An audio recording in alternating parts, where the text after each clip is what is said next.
Welcome back to another video on the channel. In today's video, I'm going to be showing you guys how to kind of flip special cards, how to, flip and trade and do these kind of bigger budget methods, with special cards that are out of packs. Some of you guys have been asking for a little bit higher budget trading methods. So this is something that I do. I know a majority of traders do too. It's a really easy method to do, and once you really start to get it and you're going, you can bring in quite a few coins. So essentially, I'm going to kind of just do a little bit of a walkthrough, explain how it works. Hopefully we can find a few deals. It is a little early in the morning here, so the market is not at its peak time, but we'll see what we can get. If not, I'll just show you flipping examples. If you guys enjoyed today's video, make sure you guys drop a like. Let's get into it. So essentially what we want to do is we want to find special cards that have been out of packs. We're using Lucas Ocampos as our first example from Rule Breakers. Rule Breakers came out during Halloween, so there's more scarce supply. Now, this guy in Xbox, he's sitting at about 70-ish K right now. And what we want to do is we want to find like little undercuts. We want to find him at the lower point of his fluctuation.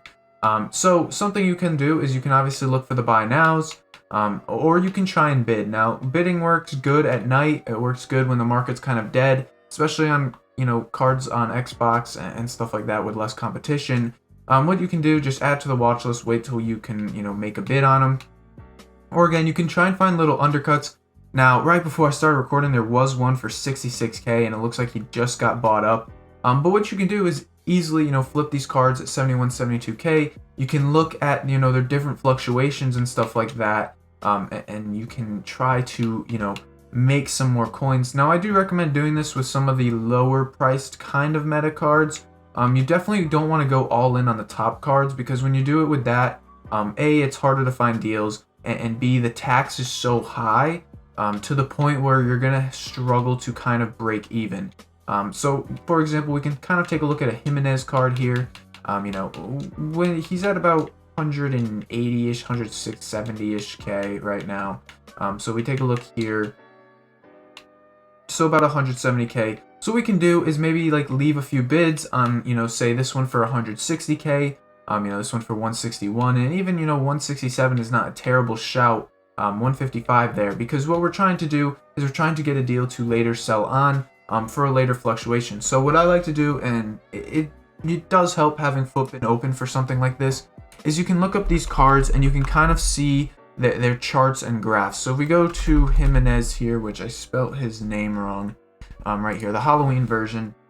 So you can kind of mark their daily and kind of hourly charts, and you're able to kind of flip them. So you can see their low points in the day. So last weekend, this card was sitting at about 190. Now, keep in mind, last weekend we didn't have Team of the Year and stuff like that. You can see that he's starting to hit a lower kind of fluctuation right now. So if you're able to pick up at around that point, it could be very easy profit. Now, earlier he was registered at 165K. And then he went up to about 175. So as you can see, the tax is a little bit higher, on the card right now. So it is a little tough to kind of flip this card for profit. If I wanted to do it instantly, I'd obviously probably have to wait until Friday or Thursday when we're getting a lot of coins into the market from rewards and stuff. But what you can do is you can go to like FIFA 21 players, and you can kind of just filter through each little, filters. So, if I wanted to do, say, UCL team of the tournament or team of the group stage, what we can do is go and look for a card that maybe, say, is 62K. So Diego Jota, for example, he's not a bad shout. So if we look at Jota, we can kind of find his card. I like Jota. I like these cards that are kind of under 100K, 150K, because they're easier to flip without getting killed by tax. So we find Jota here. It says on Flippin' he was 62K. We'll move back to the console right now. So it says he's about 62K, so we'll leave it at 60K there, and we'll see if we can find one. We do have to put the filter on, though. And what we can do is kind of sort through, see what we can find. This one is... I might be an idiot. This might be an SBC one, if I'm not mistaken.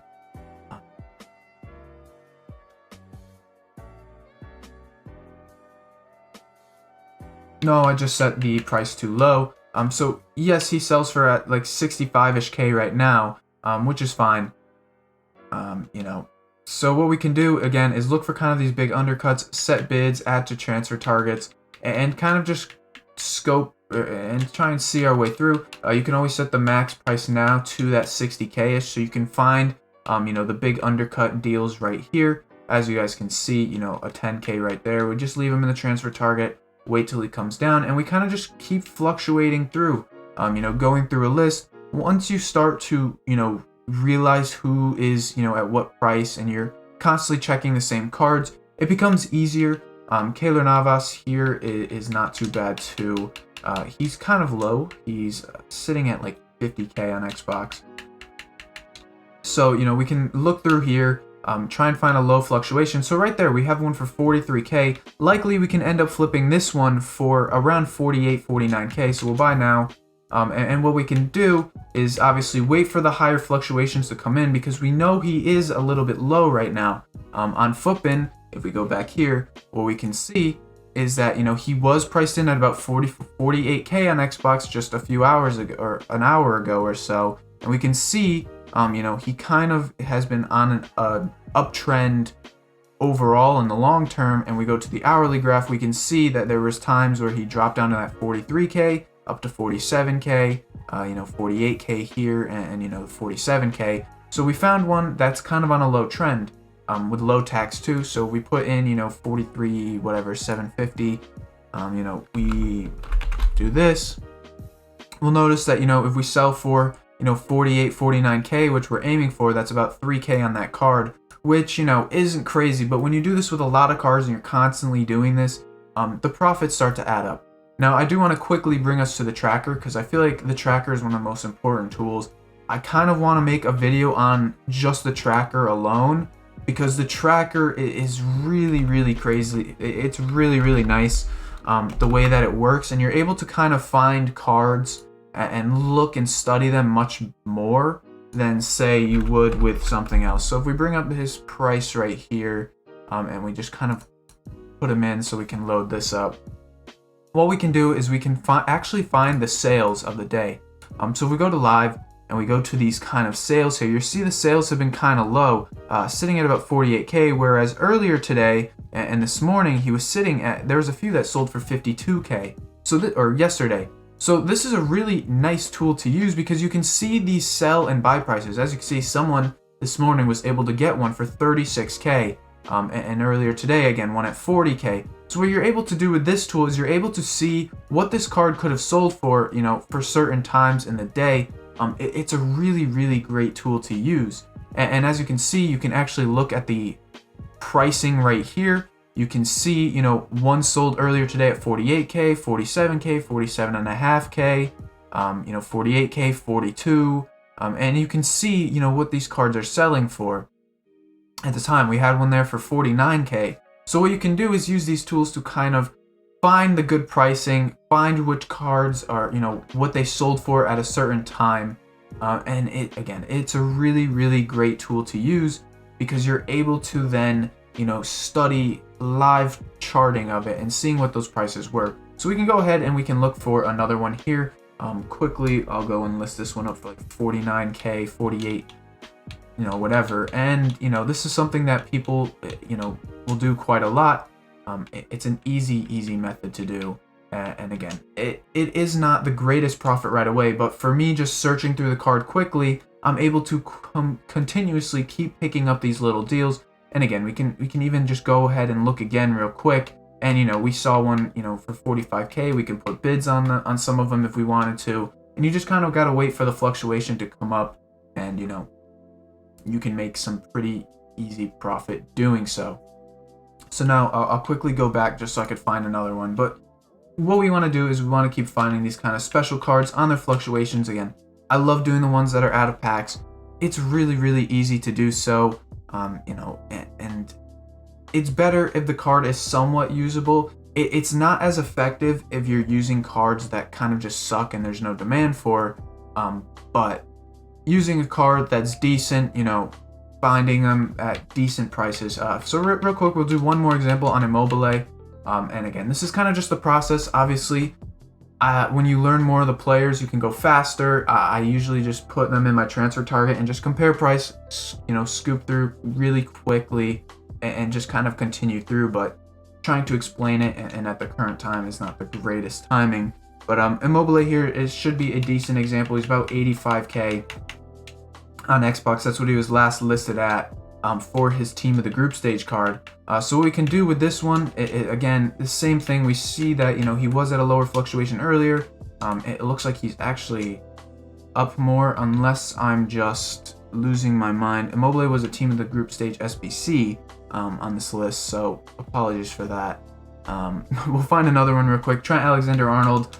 This is a card that I like. There's a lot of demand on him, so again, this is a card that will be good for, you know, flipping at you know, rewards time when he links to very good players and stuff like that.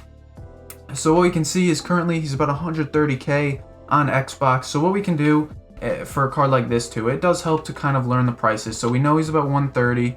What we can do is we can go back to the Footbin tracker in a second here, and we can kind of, you know, try and find a buy price. Now you always have to keep in mind there is the EA tax, so that does kind of, you know, affect what we're trying to do. So we see a few on bid here. We can add them to the transfer targets and kind of keep an eye on these ones. Again, I like bidding on Xbox. I think bidding is really easy to do on Xbox because you can win them for pretty low, honestly. You'd be surprised how easy it is to win bids on Xbox. I know on PlayStation it's a little bit harder, but there's obviously more people getting listed up. So again, if we can just take a quick look at Trent, we can kind of just take a look at, you know, his current little pricing. We'll just say we bought him for 125K. But what we can do again is look at his charting, and we're able to see the kind of sales. So on the hourly bin, you can see how much this guy fluctuates up. He goes from like 130 to 140 multiple times in a day. And this is a card that, you know, you should enjoy trying to find and pick up. You can see his low points hit about 125K throughout the day. So this is kind of a target price that you guys want to look to hit, and then you're able to sell at 140. Now if we go to the live sales, I'm sure we'll be able to see kind of that similar trend. And as you can see, a few 140 sold for earlier this morning. He's kind of on a downtrend now.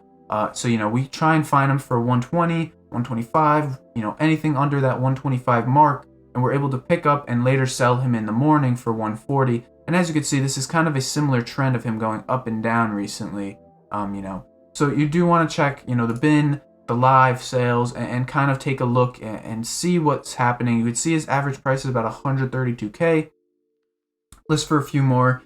With scarce supply on these out-of-pack specials, the good thing is that you'll be able to find lazy buyers and stuff like that. But again, it's a method that you do have to practice with, but this is what a lot of people do when they're flipping special cards and stuff like that. You know, trying to find cards to kind of flip, but it's really that simple. You know, all you do is you just got to try and wait and find the downtrends. But again, these Team of the Group Stage cards moved well. Last year, Team of the Year nominees were the really good special card to try and flip around because they fluctuated a lot like this too. So it's just about trying to hit those key points and, you know, kind of waiting and seeing a similar thing. But what you guys can see, at least on the bin chart for the last, you know, 2-3 days, Trent Alexander-Arnold, you can see what are his, what I like to call his support levels. His support levels are essentially what his price really doesn't go under, and as you can see, that's about 125K. His price really doesn't fall under 125K too often. And what you can do is then kind of reverse that and see his resistance levels, you know, what he'll peak at, so you know when to take your profit. And again, that's at about 138K, 140K. So that's just something to keep in mind. You know, you can find and try and buy these support levels and then look to try and, you know, sell at those resistance levels. Really easy method to do. And again, it just takes a little practice and you'll get used to it. But that'll pretty much wrap up the video. That is essentially how it really works.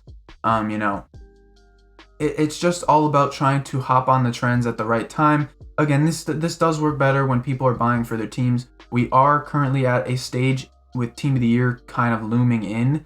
So, you know, fluctuations won't be as high because people are scared to buy. So just be aware of that. This would be a really good method to do once Team of the Year is, you know, out and stuff like that. But with that being said, that'll pretty much wrap up the video. If you guys enjoyed, please drop a thumbs up. If you have any questions, let me know. I'll try to answer them. Again, this is a method that, you know, a lot of traders do. Personally, it's not my favorite method to do. I just don't have the time to sit on the market all day and kind of scout through. But, you know, it works for some people, so it is what it is. Again, thanks for watching, guys. Till next time, peace.